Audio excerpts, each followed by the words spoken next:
Hello बच्चों, चलिए प्रश्नों को समझते हैं।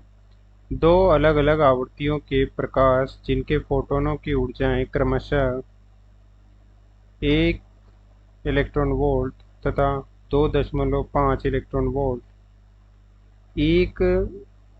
0.5 इलेक्ट्रॉन वोल्ट कार्यफलन वाली धातु प्लेट पर एक के बाद एक आपतित होते हैं, तो उससे उत्सर्जित फोटोन इलेक्ट्रॉनों की अधिकतम गतिज ऊर्जाओं के अनुपात k1/k2 तथा उत्सर्जित इलेक्ट्रॉनों के अधिकतम वेगों के अनुपात v1/v2 का मान ज्ञात कीजिए। इसमें दो प्रश्न हैं। पहला है इलेक्ट्रॉनों की अधिकतम गतिज ऊर्जा का अनुपात k1/k2 निकालना है और अधिकतम वेगों का अनुपात v1/v2 निकालना है। मुख्य अवधारणा: जब किसी सतह पर hν ऊर्जा का फोटोन आपतन होता है तो उससे सतह से इलेक्ट्रॉनों का उत्सर्जन होता है।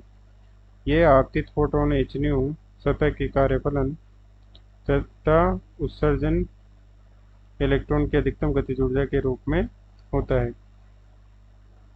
E बराबर φ0 प्लस k, जहाँ E आपतित फोटोन की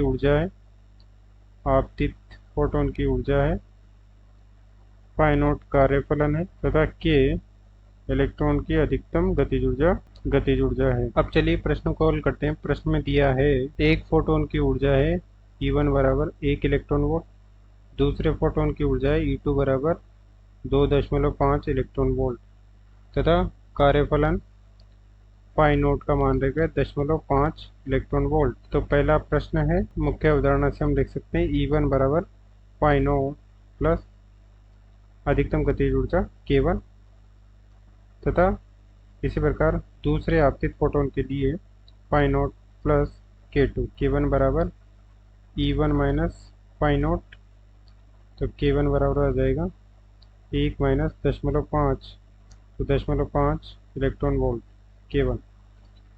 इसी प्रकार k2 बराबर E2 माइनस φ0, E2 का मान है 2.5 माइनस 2.5, तो 2 इलेक्ट्रॉन वोल्ट k2 बराबर। तो अधिकतम गतिज ऊर्जाओं का अनुपात k1/k2 बराबर 0.5/2, तो ये हो गया 5.5/20 या 1.4 या 0.25। अब चलिए दूसरे प्रश्न पर।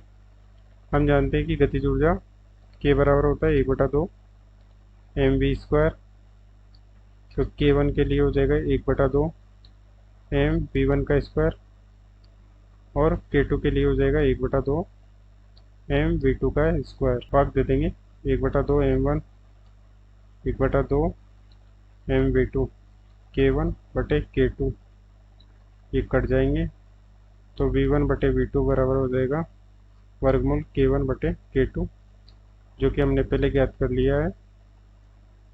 ये हो जाएगा 1/4 का वर्गमूल, तो v1/v2 हो जाएगा 1/2 या 0.5।